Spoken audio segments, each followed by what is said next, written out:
Good evening, I'm Kathy Lewis. The Port of Virginia is one of the largest on the East Coast, and with the growth in the size of ocean-going vessels, it's one of the few ports with channels deep enough to handle the newest and largest ships.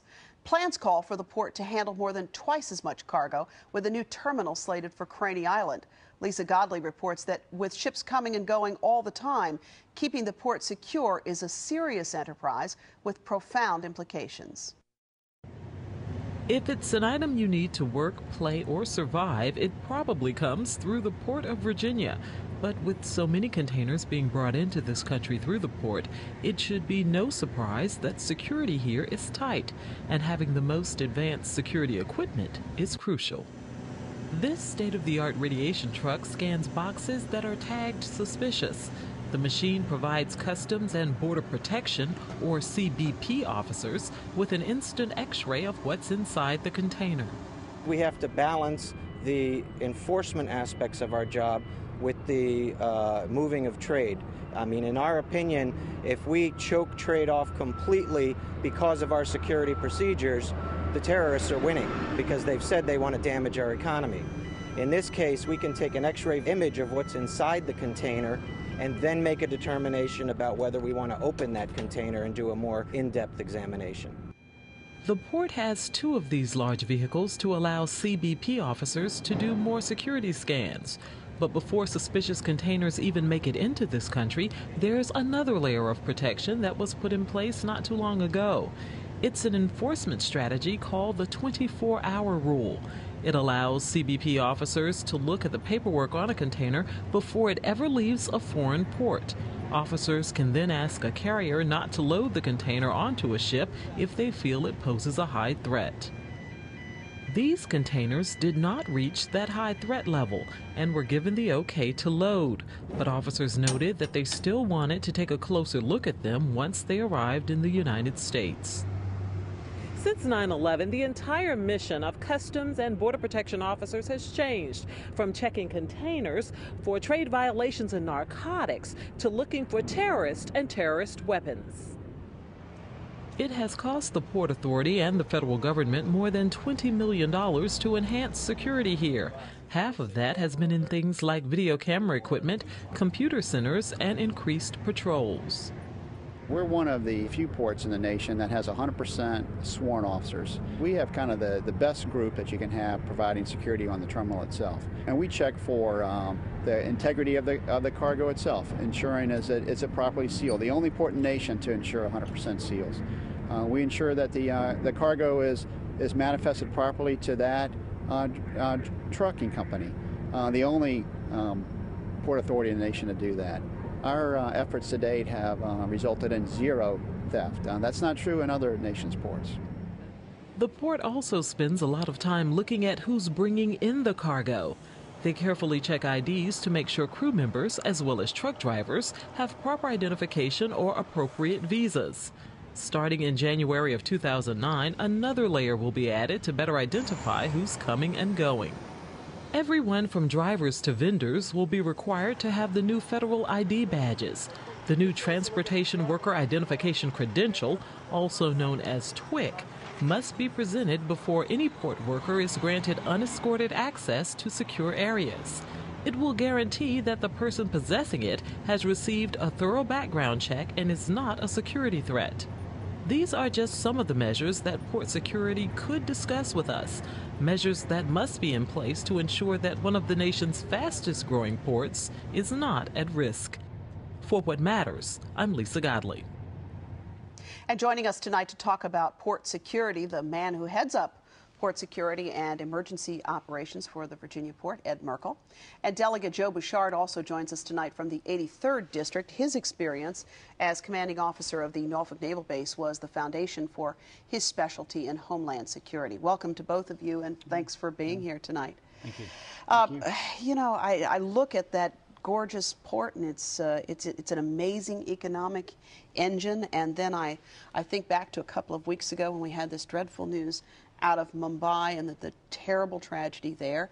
And when you think about port security, you have to look at a situation like Mumbai where somebody coming up in a boat was a big piece of the puzzle there. And it was easy access for them. Protecting from intrusion from the sea is inherently difficult because there's a lot of innocent vessel traffic for a terrorist to mingle with, and it's a wide open environment. So how do you deal with that, Ed Merkel? Because you've done this here, but we should note you also did this in the Port of New York, which has to be one of the busiest in the world. Mm-hmm. Yeah, and Kathy, just to echo a little bit what WHRO just commented on there, really, you know, the America's waterways are the nation's playground. And that's that kind of balance that you always strike between security and people's rights and freedoms and what we enjoy. And we've been talking for a number of years about the hardest thing to defend against is the people that kind of act independently or act alone. And the Mumbai port, I think, kind of reawakened us on realizing that, listen, it doesn't take a major disaster to kind of reset your thing. I think some of the recent information is that what's now taken 6 to 8 days in Mumbai used to take 6 to 8 hours to do, just because of that inherent slowdown that you have following an incident. Wow, so that you're talking about the productivity shift in a place like Mumbai. Wow, that's amazing. And so it does give you an idea of what could happen if you lose operations through something dreadful in a port like Virginia. As you think about those issues and admitting how difficult this issue is, I suppose it's not possible to get 100% safety in that kind of an environment. Well, you know, that's a tough question. I think the American public understands that you have to do some balancing act in there. You know, that we often joke a little bit that the safest port is a port that doesn't have any activity in it. And as long as you have activity, you're going to have some inherent risk. It's not any different than driving your car or the safeguards that you put in your own personal home and in your own life.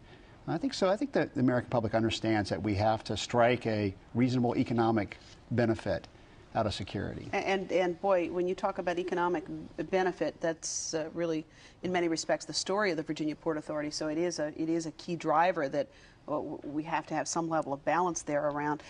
When he was here campaigning for the Senate, Mark Warner said, was talking about this issue of his belief that even though we've done a great deal since September 11th, Hampton Roads still lacks a comprehensive plan for guarding against terrorism threats. Joe Bouchard, this is your specialty for many, many years, and certainly your experience as commander of the naval base comes to play here. Is he right? Yes and no. He's right in that guarding a port is inherently difficult. The Port of Hampton Roads has made significant progress over the last 7 or 8 years. The port started upgrading its security even before 9/11 and has made significant progress since then. And we can all be proud of that. The port has an excellent national reputation for security. But there's a wide range of potential threats.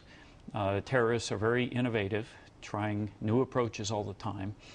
And the port has to try and stay on top of that. Right. So it's a major challenge, and the port cannot let its efforts flag. Yeah, and I guess this is an interesting point too. We talk about the technology available. Ed, you were just saying that one of the things we've now discovered about these Mumbai attacks is that same Google Earth that we all look at our house on just for grins and giggles is the same kind of technology that they used in this. When you think of Google Earth or Google Street Level View, what a great surveillance tool. You get to do it in relative anonymous type of environment. Nobody knows that you were there. Much different than if you have to the old ways of standing on the street corner with your camera out or your video camera gets you a chance to take a look at it. And not too long ago, they had the same issue, came up with automatic identification systems that are deployed now, required deployed on ships. They commonly call it AIS. The same thing that the governments, national governments, want to use to track their vessels can be exploited by the bad guy to track the vessel as well. So do you, the same question to you about these comments that now Senator Warner made when he was campaigning. He said, we still don't have around our ports here that overarching strategy that provides us with the long-term plan on how we're going to protect these enormous assets, how we detect, deter, and disrupt hostile activities. Is he right? You know, I think he's right in the sense that you have to develop what's your strategic view? What are you trying to accomplish at the end? And, you know, I think for a long time we've had a pretty good handle on how land crossings are going to work and how air crossings are going to work. There's no expectation for the American public that you can fly into any U.S. airport coming from an overseas airport. We have international gateways, and there's very much controls set up on that thing. But there's 95,000 miles of coastline. And when you try to do that in a strategy, it makes it much more challenging to try to sort out. And I think what Senator Warner is trying to get to is the thing that we have to know where we want to be in 10 years or 20 years and not make what has occurred since 9/11, some knee-jerk reactions, which tend to be expensive. Sure. And maybe tend not to fit in your overall security strategy. Yeah, we've heard so much about some of these small communities. In fact, I've got a little comment on that later in the broadcast about some of these small communities across the country that were not what you would call terror-rich environments, or target-rich environments, I should say, that wound up getting lots and lots of Homeland Security dollars to defend against threats they'll probably never see. When we think about target-rich opportunities, we have to, of course, talk about all of the military assets that are located here. And one of the powerful arguments that we are now seeing play itself out in this debate over where the carriers go has to do with putting all your eggs in one basket, if you will. And one of the arguments that Florida is making to try to get that money to build the infrastructure to handle a nuclear carrier is, look, we don't want to put all our eggs in the Hampton Roads basket because that could be bad news if we get an attack. Florida is indeed making that argument, that having all the carriers here would make them a lucrative target for terrorists. There are a couple of problems with that line of reasoning. First of all, it was rejected by the Department of Defense for many, many years. It wasn't until this year that all of a sudden that popped up as an excuse for moving a carrier. And second, terrorists don't think that way. Any capability they had to shut down the port, such as a dirty weapon, they wouldn't waste it trying to shut down the port. That would be a very valuable weapon for them. Very difficult to acquire, very difficult to deploy. They would use that against a much more valuable target like Manhattan or downtown Houston. Somewhere like that. And we know this from their writings, from the way they train their operatives. Applying World War II military logic in the present day can very much lead us astray. The comparison is often made to Pearl Harbor. Well, terrorists don't think the way the Japanese did in 1941. That is a spurious argument that does not justify the incredible expense of moving a carrier to Mayport. And I think politically, some of those arguments are probably political too. I mean, it's a marvelous thing for a community to have a carrier in the port, and we've known for some time that Florida is very, very interested and intentional in this. Do you have the sense, veering just ever so briefly off topic, just because we're here at this moment, do you have the sense that the state of the economy right now and the compelling needs of the economy are going to play a role in that decision? In other words, if you're a lawmaker and you're being asked, you've got a port that already has everything it needs, and you're being asked to invest an enormous amount of money to put the same thing you have here down there, is that an argument that's powerful in the kind of economy that we're facing now? Well, both Virginia and Florida are very much aware of the economic impact that moving a carrier would have. What I would like to point out is that for the cost of moving a carrier, the Navy could build another littoral combat ship, which is the perfect vessel for fighting pirates off Somalia. Which we've also certainly So we have a choice. Yeah. We could squander somewhere between $500 million and $1 billion to move a carrier with no increase in our national security, or we could invest that in a warship that will be able to protect the shipping that is critical to our economy. So it's an interesting point, too, when we talk about port security. We think of that as something that we have to guard against on our shorelines, and certainly this news off Somalia is disturbing and sort of adds another layer to that as well. One of the things that we know is underway in Hong Kong is this idea of screening 100% of the cargo containers that move through that port. And there are folks around this port security issue who say that's really where we need to go with the Port of Virginia. Is that possible? And I mean, clearly it's happening in Hong Kong. Do you think that's where the focus should be, on 100% screening of the cargo containers? And Kathy, let me just, there's a couple terms that are sometimes used interchangeably. Well, feel free to correct us. Yeah. One is screening, one is scanning, and one is inspection. When you think of screening, most times the common definition in the security arena for that is that you've somehow looked at the manifest. Could be electronic, it could be physical. When you look at scanning, it means you've taken some image of the container itself, which is really under this WHRO 1 that Congress passed, which was what they said, we're going to do that by 2012. That's in that world of scanning. I mean, we want to take images of we want to take a picture which of is really what that Hong Kong model was showing. And then the word inspection tends to mean you physically have gone through the container and taken a look at that. But when you look at the 10 to 12 million containers that's coming through the U.S., you really have to ask yourself, are you going to get a return in your security dollars for that? Is that really the risk mitigation strategy that we want to take? And just to clarify, because it does slow down commerce, and that's a competitive issue for the port, right? That would be the competitive. I mean, if every port was the same, really what it meant is that our whole supply chain is now disrupted. Yeah. And we know for a fact that cargo has got about a 96-hour kind of shelf life. In other words, there's no warehouses that you used to see in years past. The warehouses are all virtual or moving. They're at sea somewhere. They're destined for your store shelf. And so in Hong Kong, they actually did it in a very specific portion of the port, not the entire port. I see. The other advantage Hong Kong had was it was all the cargo was moving in one direction. Right, in Hong Kong. Yeah. In the U.S. in particular, in the Port of Virginia, cargo is moving in both directions, and we're one of the few ports that really have a very diverse cargo base, moving 50% roughly in and 50% out. And so when you look at it both ways, there's a lot of political questions that have to be raised from, if we ask another country to do it for our cargo, do we do the same reciprocal agreement for that country's cargo that's bound for them? Yeah, so it's a pretty big issue any way you slice it. One of the new initiatives, and Lisa reported on it as well, is this federal ID card program that you're going to be having for what they call unescorted visitors to the port. And what's the deadline for that, where that has to be in place and ready to roll? Well, the deadline for the nation is in April of 2009. The deadline for the Port of Hampton Roads is January 13th of 2009, and it's being phased in across the nation. When you look at the pillars of security, one of the first ones is who's coming onto your property.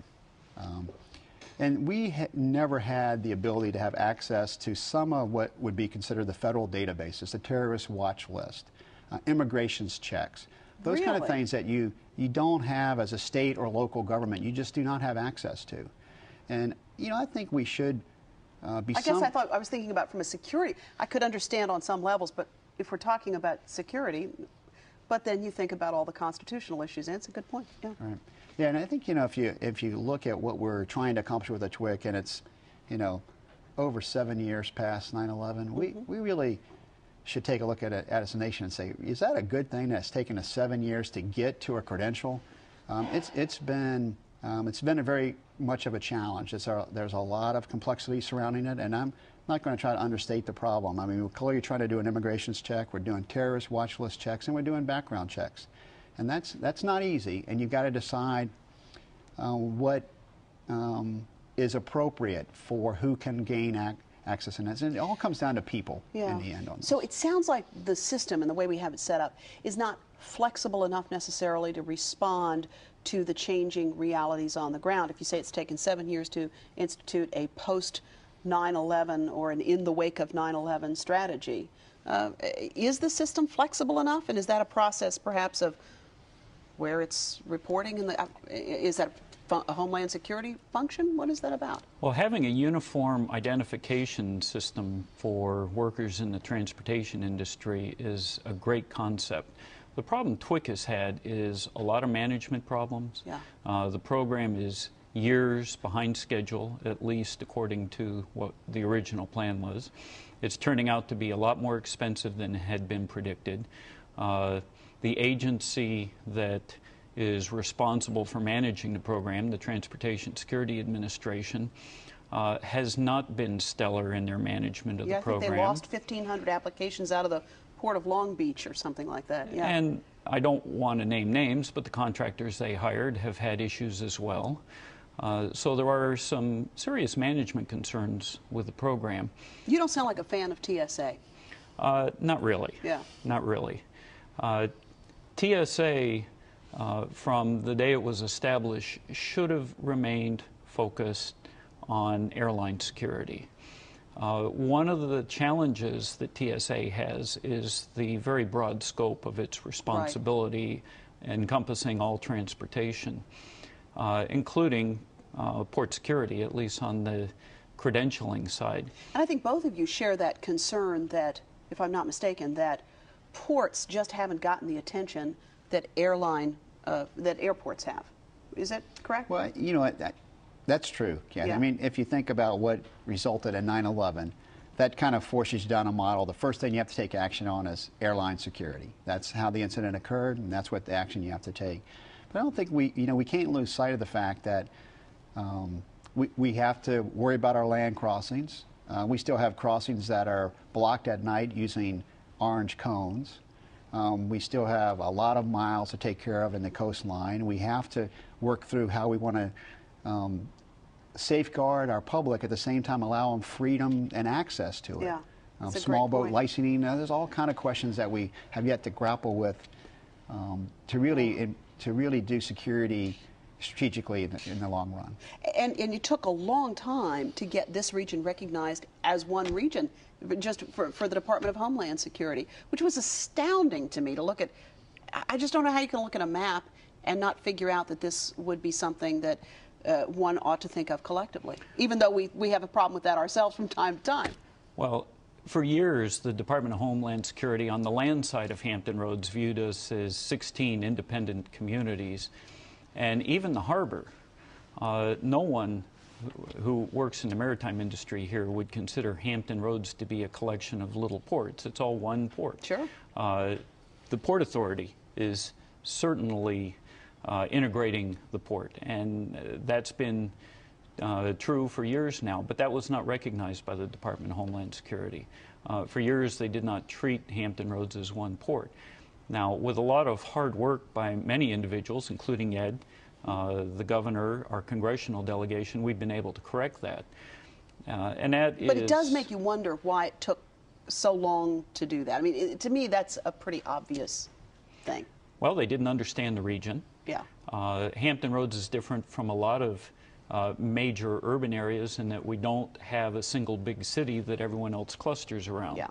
And the idea of an integrated urban area or an integrated port consisting of a number of cities made it very difficult for the Department of Homeland Security to recognize the true situation here. Well, it's not the first time, probably won't be the last. Delegate Joe Bouchard from the 83rd and former CO of the Naval Base, who had a big role to play in this Homeland Security and port security issue, thank you for being with us tonight. Thank you. Ed Merkel, thank you so much for being with us from the Virginia Port Authority, Director of Port Security and Emergency Management. Thanks for being with us. Yeah, thank you, Kathy. And I'll be back in just a moment with a final thought.